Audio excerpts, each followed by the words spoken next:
자, 이제 네. 안희정 사건은 제가 보기에는 지금부터가 시작이라는 생각이 들어요. 그렇죠. 네. 아무튼 이번 주에 가장 뜨거웠던 주제가 이거였습니다. 무슨 뭐 그 재판 결과에 대해서 지금 또 인터넷상에서 온라인상에서 찬반이 있고 특히 또 네. 이제 뭐 하고 뭐 여성가족부까지 개입되고 굉장히 좀 복잡한 상황이 돼버렸어. 이 문제가 단순 안희정 지사의 이 개인의 문제를 넘어서 무슨 이제 미투 문제 또는 이제 현 우리나라의 그 성폭력 문제에 관해서 어떻게 봐야 될 것인지 큰 문제로 지금 네. 확산되고 있는 그런 상황인 거죠. 어떻게 보셨어요? 재판 결과에 대해서? 그런데 논란이 있을 수밖에 없다는 생각이 들었습니다. 네. 이 문제에 대해서는 워낙 찬반 엇갈린 문제였기 때문에. 그래서 이제 재판은 이런 거죠. 이제 재판부는 위력이 가해졌느냐. 그러니까 이렇게 위력 관계는 맞다. 지사와 비서니까. 그런데 위력이 가해진 것 같지는 않고. 그다음에 이제 김지연 씨인가요? 그 피해자가 그야말로 성적 자기 결정권이 있는 상태였다. 없다고 할 수가 없다. 이런 네. 것 때문에 네. 그 결국 이제 안희정 지사의 말을 들어준 것이죠. 그런데 지금 엄청나게 반발도 심해요, 지금. 제가 보기에는 이제 가해자의 시선을 갖고 재판을 했다. 많은 여성들이 거기에 대해서 분노를 하고 있어요. 제가 보기에는 물론 이제 김지은 씨는 30이 넘은 여성이고 또 동시에 자기의 그 어떤 성적인 결정권이라든가 또 많은 경험 그 사회적인 경험도 있고 말하자면 뭐 미성년이라든가 이런 경우는 아니지만 그럼에도 불구하고 제가 보기에는 이 사건에서 안희정 지사가 말하자면 이제 재판부의 논리는 그거예요. 이 엄청난 힘을 가지고 그 김지은 씨를 그렇게 몰고 가면서 만약에 네가 내 말을 들어주지 않으면은 잘라버릴 거야. 응? 너를 파면시킬 거야. 뭐 이런 식으로 협박을 하지 않았다. 근데 이 문제는 제가 어저께도 방송에서 얘기했지만은 우리가 그 일본군 성노예 문제하고도 비슷합니다.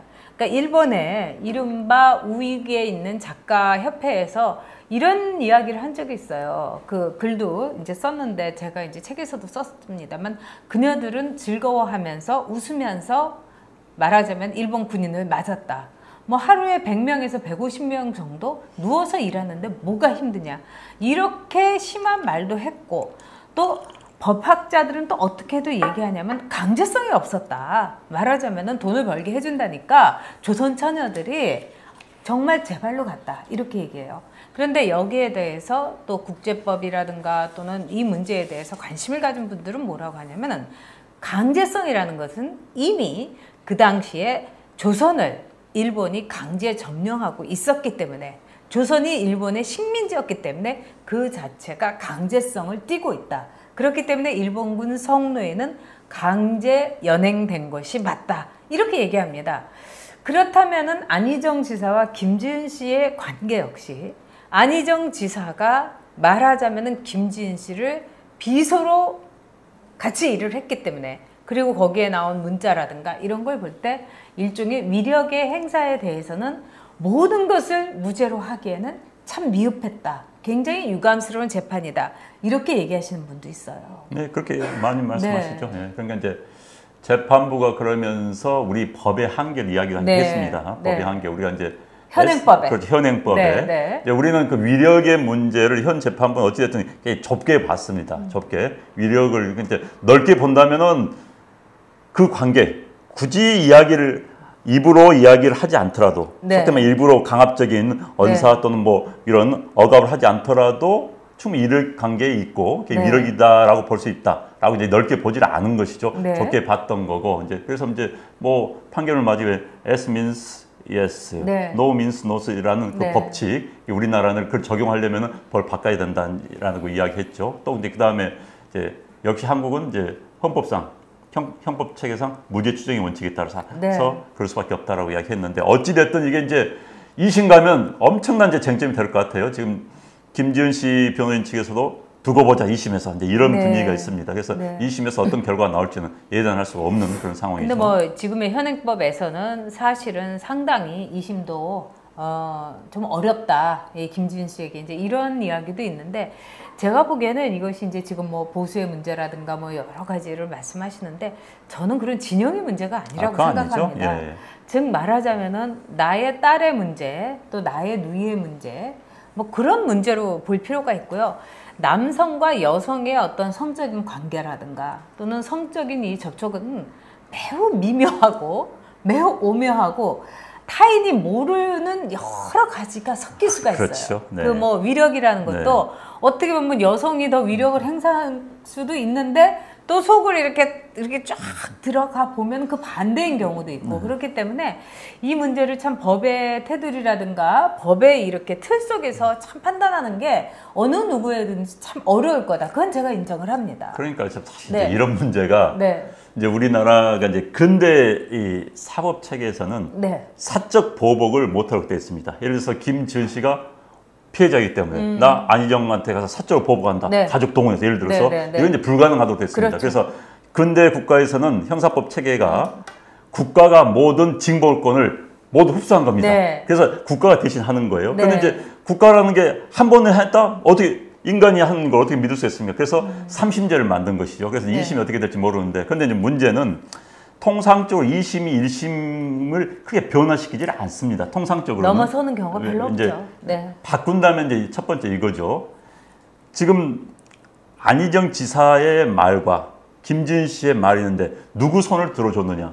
이 부분에 대해서는 현재 안희정 지사 말을 들어줬습니다. 그런데 이제 이게 큰 변화가 없는 한 그건 이대로 갈 수밖에 없어요. 그럼 이걸 만약 2심에서 바뀐다면 뭐가 있냐. 새로운 증거가 나와야 되는 겁니다. 이제 이 그렇죠. 증거는 뭐냐면 김지은 씨가 뭐 안희정 지사한테 뭐 그런 일이 있은 다음에 자기가 마음의 기록, 너무 괴로웠다라는 뭐 기록이 났다든지 아니면 친구한테 전화 걸어서 야 친구야 나 오늘 정말 나 불쾌했어 뭐 예를 들어서 이런 게 증거가 나타나면 새로운 증거가 나타나면 그걸 바탕으로 할 수 있는 거고 그렇죠. 바뀔 수 있는 거고 그리고 또 하나는 그래도 굉장히 힘들죠. 왜냐하면 판사들이 그렇죠. 판사들도 동료예요, 여러분. 그렇기 때문에 1심을 예를 들어서 안영환 판사가 했는데 2심을 제가 전욕 판사가 됐을 때 그걸 만약에 엎어버리면 안영환하고 전욕하고는 사실 아주 그냥 대면대면해지는 거예요. 이 법조계에서 어쩔 수 없는 일인데.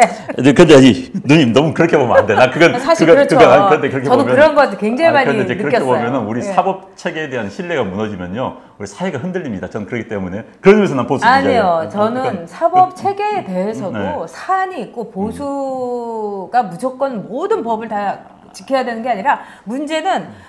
정말 재판부가 그 법적으로 볼 때 누구나 공정하다고 볼 수 있어야 되는데 사실 그동안 문제가 많았던 건 사실인데 이 문제는 제가 보기에는 보수가 언제든지 보수를 해야 된다고 생각해요. 보수가 부끄럽지 않게.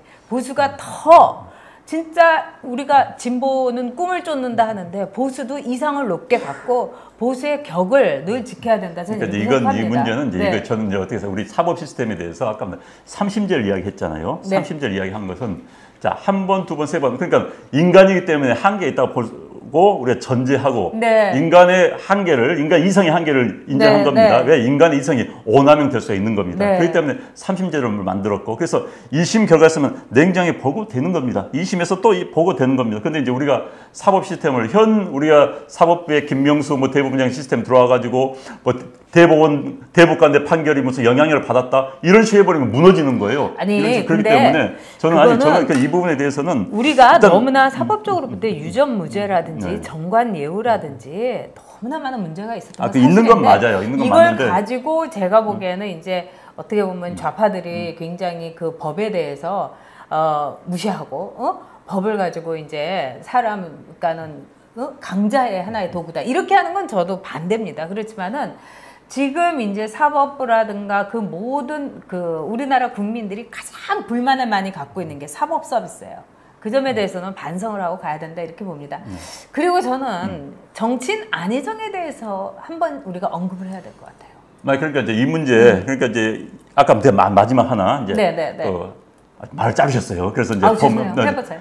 세 번째 법리에 관해서 이제 2심에서 법리에 관해서는 다시 검토할 수가 있습니다. 이 법리 문제는 이 문제가 그러니까 위력의 범위를 어디까지 볼 것인가. 그럼 이제 현재 김지은 씨의 변호인 측에서 이렇다면은 이 위력의 범위를 가지고 막 이 재판하면요, 변호인단이 세계적인 국제적인 사례, 딴 나라 사례 다 가지고 몰려듭니다. 그럼 이제 그걸까지 종합적으로 검토를 하거든요. 대법원 판례뿐만 아니라. 그래서 2심에서 이 위력의 범위에 관한 법리적인 판단을 달리한다면 또 바뀔 수 있는 겁니다. 네. 그렇기 때문에 이제 2심제를 만든 것이죠. 그래서 이제 이 부분에 대해서는 저는 2심 재판부도 지금 이렇게 언론에 집중을 받고 있는 사안에 대해서는 아주 집중적으로 제대로 할 수밖에 없다고 생각이 됩니다, 지금. 근데 이제 우리 행정상 이제 많은 불신이 있는 건 맞아요. 유전무죄. 왜냐면 좋은 변호사 사면은, 우리 이제 그런 변호사가 판사하고 무슨 굉장히 커넥션이 돼 있다 하면 바뀔 것이다. 근데 이제 이 부분에 대해서도 저는 앞으로 바뀌어야 되고 또 바뀌는 과정이라는 생각이 듭니다. 그래서 이 부분은 안타까운 현실이에요. 근데 이제